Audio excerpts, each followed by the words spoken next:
पूरे चुनाव प्रचार के दौरान अरविंद केजरीवाल एंटी इनकम्बेंसी, जरूरी कामों को नहीं कर पाने की बेबसी, साफ पीने के पानी की समस्या आदि के अरविंद केजरीवाल के मेन फोर्स बने रहे। वजह यह कि केजरीवाल बीजेपी को उलझाने के लिए एक के बाद एक पैंतरे चलते रहे, लेकिन फर्क इतना था कि बीजेपी केजरीवाल के पैंतरों में उलझने की जगह उसे ही अपना नैरेटिव बनाती रही। जैसे मध्य वर्ग के लिए अरविंद केजरीवाल ने घोषणा पत्र जारी करते हुए केंद्र सरकार से 7 डिमांड्स रखी। केजरीवाल को लगा कि अब तो बीजेपी फंसी, लेकिन 8वें वेतन आयोग को मंजूरी देकर और टैक्स स्लैब में भारी भरकम छूट देकर बीजेपी ने मध्य वर्ग का नैरेटिव ही सेट कर दिया और फिर बाजी पूरी तरह से पलट गई। अब केजरीवाल बैठकर ये सोच रहे होंगे कि पता नहीं किस मुहूर्त में उन्होंने मध्य वर्ग के लिए बीजेपी के सामने डिमांड रख दी जो उन्हें ही भारी पड़ गई। पूरे चुनाव प्रचार के दौरान केजरीवाल ही एजेंडा सेट करते दिखे, लेकिन फिर वही केजरीवाल एक के बाद एक करके बीजेपी के दावों में फंसते रहे। 27 जनवरी को एक चुनावी रैली को संबोधित करते हुए दिल्ली के पूर्व मुख्यमंत्री अरविंद केजरीवाल ने हरियाणा की तरफ से दिल्ली को उपलब्ध कराए जा रहे पानी की खराब गुणवत्ता का मुद्दा उठाया। केजरीवाल ने कहा था कि लोगों को पानी से वंचित करना इससे बड़ा पाप कुछ भी नहीं। भाजपा अपनी गंदी राजनीति से दिल्ली की जनता को प्यासा छोड़ना चाह रही है। वे हरियाणा से भेजे जा रहे पानी में जहर मिला रहे हैं। केजरीवाल ने आगे कहा था, ये प्रदूषित पानी इतना जहरीला है, इसे दिल्ली में मौजूद वाटर ट्रीटमेंट प्लांट की मदद से उपचारित नहीं किया जा सकता। भाजपा दिल्ली वासियों का नरसंहार करना चाहती है, पर हम ऐसा नहीं होने देंगे। अरविंद केजरीवाल ने यहां तक कहा कि दिल्ली जल बोर्ड के इंजीनियर्स ने समय रहते पानी को दिल्ली के बॉर्डर पर रोक दिया, नहीं तो न जाने कितने लोगों की जान चली गई होती। इसके बाद आतिशी मरलेना ने हरियाणा के सीएम नायब सैनी को हरियाणा बॉर्डर के पानी को पीने का चैलेंज कर दिया। हरियाणा सीएम नायब सैनी ने हरियाणा से भेजे जा रहे यमुना का पानी पीकर आतिशी के एजेंडे को ही फेल कर दिया। इतना ही नहीं, उसके बाद नायब सैनी केजरीवाल पर चढ़ बैठे और लगातार यमुना के पानी पर उन्होंने चुनौती दी। मामले ने इतना तूल पकड़ा कि केजरीवाल के खिलाफ हरियाणा में एफआईआर तक दर्ज हो गई।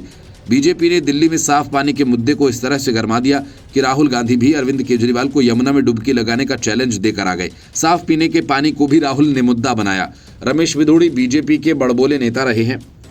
दिल्ली की सीएम आतिशी के खिलाफ चुनाव भी लड़ रहे हैं।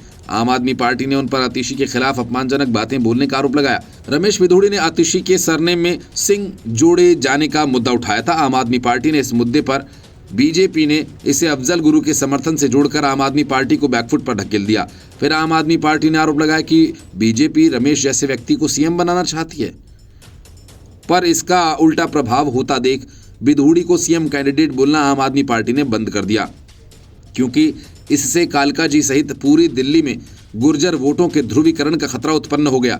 आतिशी से लेकर केजरीवाल ने पूरे चुनाव में बीजेपी पर पैसे बांटने, गुंडागर्दी करने के कई आरोप लगाए। लेकिन पहले पंजाब नंबर की गाड़ी से पकड़ा गया कैश, शराब की बोतलें और आम आदमी पार्टी के पर्चे, ली मेरिडियन होटल के पीछे रुपए बांटता आम आदमी पार्टी का कार्यकर्ता और अंत में आतिशी का ही पीए लाखों के कैश के साथ पकड़ा गया। मतलब कि केजरीवाल के आरोप उन पर भारी पड़े। Bureau report, news of India.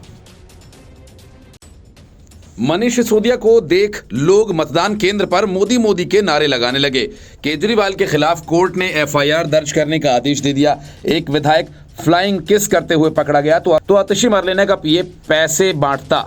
मतलब कि केजरीवाल एंड कंपनी का चुनावी मुहूर्त पूरी तरह से उलट पुलट हो गया। तमाम एग्जिट पोल के नतीजे सामने आ गए हैं, जिसमें आम आदमी पार्टी का दिल्ली से बिस्तर बंधता हुआ दिख गया। नतीजे भी सामने आएंगे और तब ही पता चलेगा कि सरकार वाकई किसकी बनने जा रही है। लेकिन वोटिंग पैटर्न और जमीनी सच्चाई ये है कि आम आदमी पार्टी की सबसे बदनाम चौकड़ी चुनाव हारने जा रही है। मतदान तक खामोश मतदाता अब मतदान के बाद खुलकर बोलने लगे हैं कि बीजेपी का 27 सालों का वनवास खत्म होने जा रहा है। केजरीवाल के लिए सबसे बुरी खबर यह कि एक तरफ उनकी पार्टी चुनाव हार रही है, तो दूसरी तरफ जिन चेहरों के सहारे केजरीवाल की पूरी सियासी दुकान चल रही थी, एक एक कर सारे चेहरे चुनाव में हार रहे हैं। यहाँ तक कि केजरीवाल भी, उन्हें प्रवेश वर्मा के हाथों करारी शिकस्त मिलने जा रही है। जंगपुरा से मनीष सिसोदिया, कालकाजी से आतिशी मरलेना, ग्रेटर कैलाश से सौरभ भारद्वाज और पटपड़गंज से अवध ओझा, यानी आम आदमी पार्टी के सारे सुपरस्टार धूल फांकते हुए दिखेंगे और दिल्ली की नई विधानसभा में वे नहीं दिखेंगे। मतलब साफ है, जिस धूम धड़ाके से केजरीवाल दिल्ली आए और छा गए, अब उसी धूम धड़ाके से उनकी विदाई होने जा रही है। नई दिल्ली विधानसभा सीट से आम आदमी पार्टी के मुखिया और पूर्व सीएम अरविंद केजरीवाल को झटका लग सकता है। यहां से भाजपा के प्रवेश वर्मा उन्हें हरा सकते हैं। वहीं जंगपुरा से मनीष सिसोदिया को भी हार का सामना करना पड़ सकता है। खास बात यह कि ये सीट आम आदमी पार्टी की सबसे सुरक्षित सीटों में से एक मानी जाती है, लेकिन यहां भी बीजेपी के बाजी मारने की भविष्यवाणी की गई। यहां से भाजपा ने तरविंदर सिंह मारवाह को मैदान में उतारा है। इसके अलावा सौरभ भारद्वाज की ग्रेटर कैलाश सीट भी उनके हाथों से फिसल सकती है। एग्जिट पोल में जहां आम आदमी पार्टी के 3 दिग्गजों को झटका मिला, ओवरऑल सीट की बात करें तो बीजेपी को 40 से 44 सीटें मिल सकती हैं, जबकि 2025 से 29 सीटें आम आदमी पार्टी के खाते में जा सकती हैं। इसके अलावा 1 सीट कांग्रेस को मिल सकती है। आम आदमी पार्टी राष्ट्रीय प्रवक्ता रीना गुप्ता ने कहा कि एग्जिट पोल में हमेशा अरविंद केजरीवाल के नेतृत्व वाली पार्टी को कमतर आंका गया, लेकिन असल नतीजों में आम आदमी पार्टी अनुमानों से कई गुना अधिक वोट लाभ लेगी। उन्होंने कहा कि आप किसी भी एग्जिट पोल को देख लीजिए, चाहे 2013, 15, 20, आम आदमी पार्टी को हमेशा कम सीटें मिलती दिखाई दी, लेकिन असल में नतीजे उससे अलग आए। दावा उन्होंने किया कि दिल्ली के लोगों ने आम आदमी पार्टी को बड़ी संख्या में वोट दिया। पार्टी ऐतिहासिक जीत दर्ज करने जा रही है। केजरीवाल चौथी बार मुख्यमंत्री बनेंगे। एग्जिट पोल चुनावी सर्वेक्षण एजेंसीज के द्वारा किया गया अनुमान, जो मतदान केंद्रों से वोट डालने के बाद बाहर आने वाले मतदाताओं के लिए किए गए सवाल जवाब पर आधारित होते हैं। ये असल नतीजों से काफी अलग हो सकते हैं। Bureau report, news of India.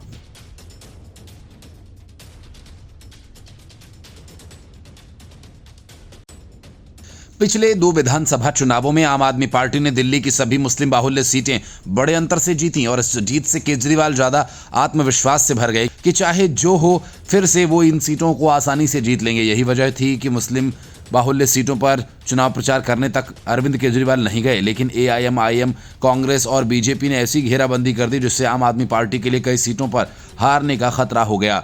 11 की जनगणना के मुताबिक दिल्ली में करीब 13% मुस्लिम मतदाता हैं। दिल्ली की कुल 70 में से 8 विधानसभा सीटें मुस्लिम बाहुल्य मानी जाती हैं। इन 8 मुस्लिम बहुल सीटों पर मुस्लिम आबादी 45 से 60% है। वहीं बाबरपुर, चांदनी चौक और सदर बाजार और जंगपुरा जैसी सीटों पर मुस्लिम आबादी 10 से 30% तक है। चुनाव में ओवैसी ने केजरीवाल पर जमकर निशाना साधा। विकास से लेकर वक्फ तक पर केजरीवाल को घेरने की कोशिश में रहे हैदराबादी भाईजान ओवैसी अपनी हर सभा में आवाम से केजरीवाल को लेकर सवाल पूछते, तंज कसते कि केजरीवाल ने 2020 में जीत के बाद मुस्लिम इलाकों का रुख नहीं किया। आम आदमी पार्टी ने दिल्ली की 5 सीटों पर मुस्लिम उम्मीदवार उतारे हैं। ओखला, बल्लीमारान, मटिया महल, सीलमपुर, मुस्तफाबाद सीट पर आम आदमी पार्टी के प्रत्याशी ताल ठोक रहे हैं। अरविंद केजरीवाल सितंबर में सीएम पद आतिशी को सौंपकर मिशन दिल्ली में लग गए थे।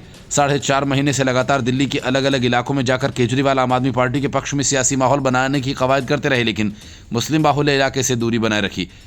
मुस्लिम इलाकों से केजरीवाल की ये बेरुखी वोटिंग में साइलेंट ही सही बड़ा मुद्दा बन गई। अब सवाल ये उठता है कि केजरीवाल ने मुस्लिम इलाकों में प्रचार क्यों नहीं किया। उन्होंने कहा अपने हैवीवेट मुस्लिम उम्मीदवारों पर जरूरत से ज्यादा भरोसा किया। क्या केजरीवाल को इस बात का भरोसा था कि सिर्फ पार्टी के नाम पर ही मुस्लिम बाहुल्य इलाकों में उन्हें 2015 और 2020 वाली कामयाबी हासिल हो जाएगी? 2015 और 2020 वाले चुनाव में दिल्ली की सभी मुस्लिम बाहुल्य सीटें आम आदमी पार्टी जीतने में कामयाब रही थी। क्या केजरीवाल की रणनीति कामयाब रहेगी या फिर दिल्ली चुनाव में ओवैसी की एंट्री और कांग्रेस की फिर से उभरने की कोशिशों के बीच मुस्लिम बाहुल्य इलाकों से दूरी आम आदमी पार्टी को महंगी पड़ जाएगी?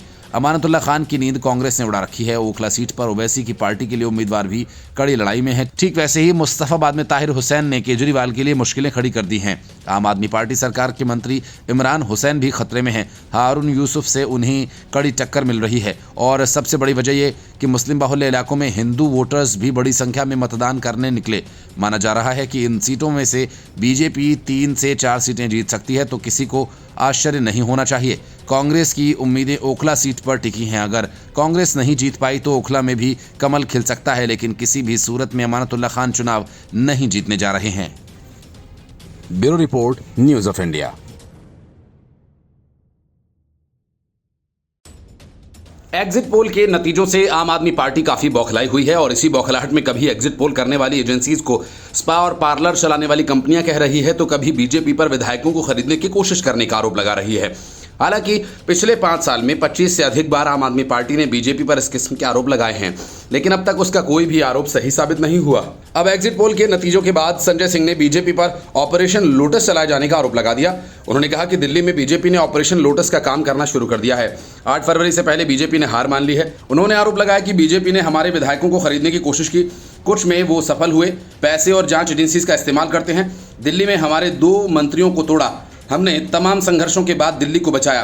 संजय सिंह ने बताया कि हमारे बहुत सारे विधायकों ने हमें सूचना दी कि हमारे साथ विधायकों के पास 15-15 करोड़ रुपए लेकर पार्टी छोड़ने का, पार्टी तोड़ने का, भारतीय जनता पार्टी ज्वाइन करने का ऑफर आ चुका है। 1-2 से मुलाकात करके भी ऑफर दिया गया। आम आदमी पार्टी को छोड़कर बीजेपी के साथ आकर सरकार बनाने की बात कह रहे हैं। इस पूरे मामले में हमने अपने विधायकों को जो चुनाव लड़ रहे हैं, हमने सबको बोल दिया कि जितनी भी इस तरह की कॉल आए उनकी रिकॉर्डिंग्स कीजिए, इसकी शिकायत दी जाएगी। अगर आपसे कोई मुलाकात करके ऑफर करता है तो उसको हिडन कैमरा लगाकर वीडियो बनाइए, उसकी सूचना मीडिया और फिर सबको दी जाएगी। हमने अपने विधायकों को सचेत कर सावधान किया।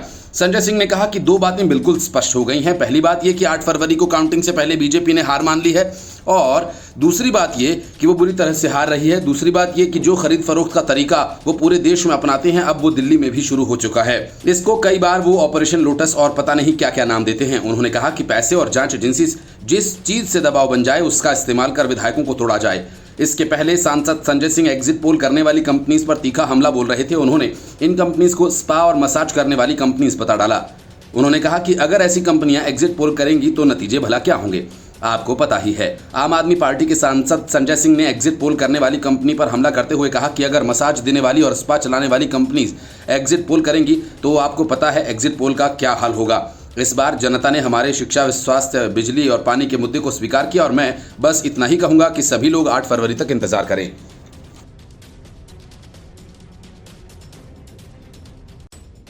एग्जिट पोल के नतीजों में कांग्रेस के वोट प्रतिशत में 4 से बढ़कर करीब 9% होने का अनुमान है, और इस बात से अरविंद केजरीवाल ही नहीं पूरी आम आदमी पार्टी की नींद उड़ी हुई है, क्योंकि गणित एकदम सीधा है। कांग्रेस के जितने वोट बढ़े वो सारे के सारे बीजेपी विरोधी वोट हैं, जो हर हाल में बीजेपी को हराना चाहते हैं। मतलब कि कांग्रेस के वोट का बढ़ना बीजेपी के फायदे का सौदा है। 2015 और 2020 में हुए विधानसभा चुनाव के आंकड़ों जिस तरफ इशारा कर रहे हैं, तब की कहानी कुछ दूसरी थी और अब की कहानी कुछ दूसरी है। 2015 में जब कांग्रेस को 9.65% वोट मिले थे तो 36 सीटों पर कांग्रेस के कैंडिडेट 10,000 से ज़्यादा वोट लेकर आए। 11 सीटें ऐसी थीं जहां 20,000 वोट कांग्रेस लेकर आई थी। अनुमानों के हिसाब से बीजेपी के कैंडिडेट को जीत मिलनी चाहिए, लेकिन ऐसा नहीं हुआ। वजह यह कि तब आम आदमी पार्टी के पक्ष में प्रचंड लहर थी और दिल्ली में मतदान का प्रतिशत भी काफ़ी ज़्यादा था। कांग्रेस के वोट 29 से घटकर सीधे 9% पर आ गए। मतलब कि कांग्रेस वोट सीधे तौर पर केजरीवाल की तरफ शिफ्ट हो गए। इस शिफ्टिंग में सबसे ज़्यादा योगदान मुस्लिम बाहुल्य सीटों का था, जहां आम आदमी पार्टी की एक तरफा जीत बड़ी हुई। ऐसा ही कुछ सीन 2020 में भी हुआ। तब कांग्रेस काफ़ी कमज़ोर हो चुकी थी और सिर्फ 4.63% वोट लिए थे और एक भी सीट नहीं जीत सकी। लेकिन मतदान का प्रतिशत करीब 2% कम हो गया। लेकिन तब भी 8 सीटें ऐसी थीं जहां कांग्रेस के कैंडिडेट 10,000 वोट लेकर आए थे। अनुमानों के हिसाब से यहां भी बीजेपी को जीत मिलनी चाहिए थी, क्योंकि कांग्रेस के कैंडिडेट्स को यहां ज़्यादा वोट मिले थे, लेकिन हुआ इसके उलट। इन 8 सीटों में 7 सीटें आम आदमी पार्टी जीत कर ले गई और सिर्फ एक ही सीट बीजेपी को मिली। इसका कारण केजरीवाल के पक्ष में प्रो इनकम्बेंसी था। लोगों पर केजरीवाल की योजनाओं का असर था, लेकिन इस बार केजरीवाल के खिलाफ एंटी इनकम्बेंसी, शराब घोटाला, शीश महल, खराब सड़कें, पानी और बिजली की समस्या, एजुकेशन मॉडल की हवा तक निकलना, ऐसे वक्त में कांग्रेस खासतौर से मुस्लिम बाहुल्य सीटों और कुछ दूसरी सीटों पर जोरदार टक्कर दे रही है।